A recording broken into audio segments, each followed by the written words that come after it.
Swift code, IFSC code. पैसे को भेजने के लिए उसके लिए वो कोड चाहिए होता है। तो इंडिया में पैसा भेजने के लिए पूरे वर्ल्ड के लिए क्या चाहिए? लेकिन इंडिया के सभी बैंकों के पास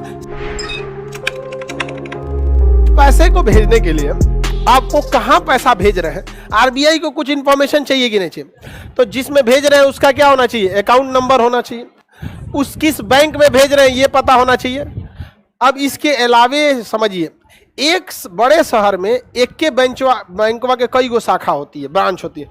अब जैसे पटना में SBI देखेंगे, एगो इधरो SBI है, एगो इधर भी है। गांव में तो टेंशन नहीं है, 10-20 गो गांव का एक के गो बैंक में होता है, देखते हैं, और वो छोट छोट रहता है। लेकिन बड़े शहरों में एक के शहर में 10 गो SBI है, 20-25 गो ICICI है, ऐसा करके होते हैं सब।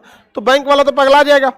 तो उसके लिए एगो कोड चाहिए होता है। हर बैंक का क्या होता है? कोड होता है, जिसे इंडियन फाइनेंशियल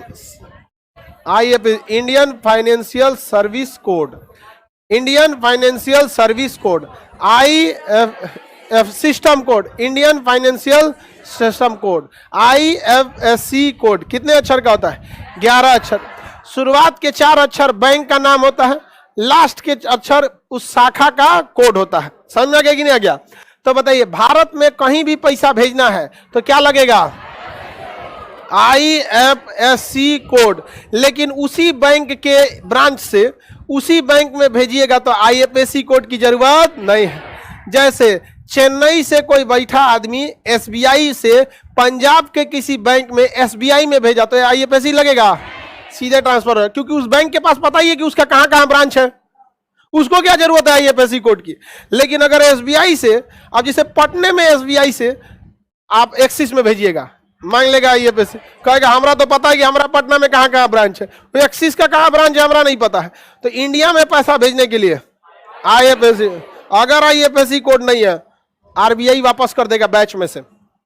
बैचवा जो बनेगा ना, उनमें से वापस कर दे, कहां भेजना है तोरा पता नहीं है, हमको खाली लिख दिया है पटना, फेंक देगा इसे पटना में, भागे यहां से, वापस ले आए IFSC कोड। समझ में आ गया कि नहीं आ गया?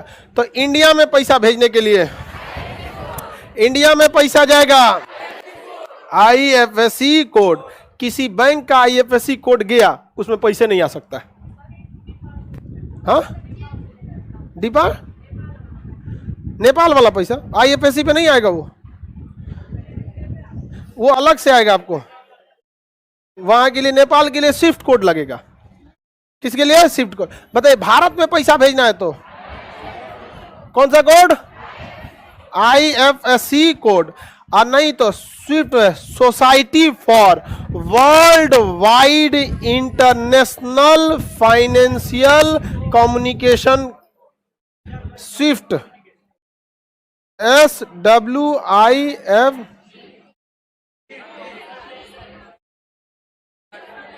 Swift code. ये पूरे वर्ल्ड के लिए क्या चाहिए? Swift code.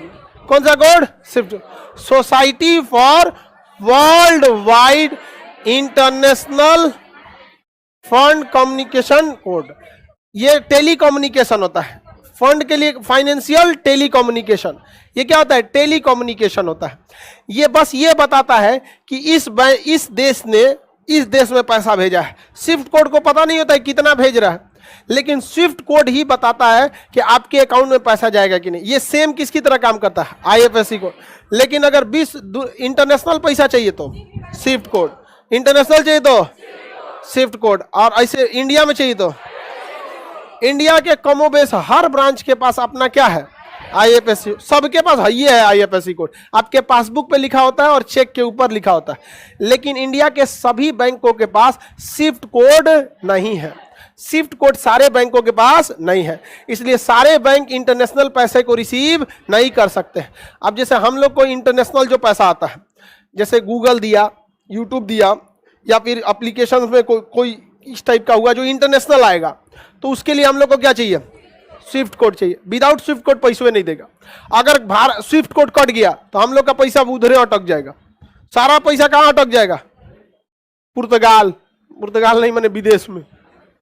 कहाँ अटक जाएगा? विदेश में। जो भेजा अमेरिका का, अमेरिका में अटक जाएगा। समझ में आ गया कि नहीं आ गया? तो बताइए, इंटरनेशनल बैंक के, इंटरनेशनल ट्रांजेक्शन के लिए कौन सा कोड? Swift code. भारत के लिए किसी को दिक्कत नहीं ना? कोई दिक्कत?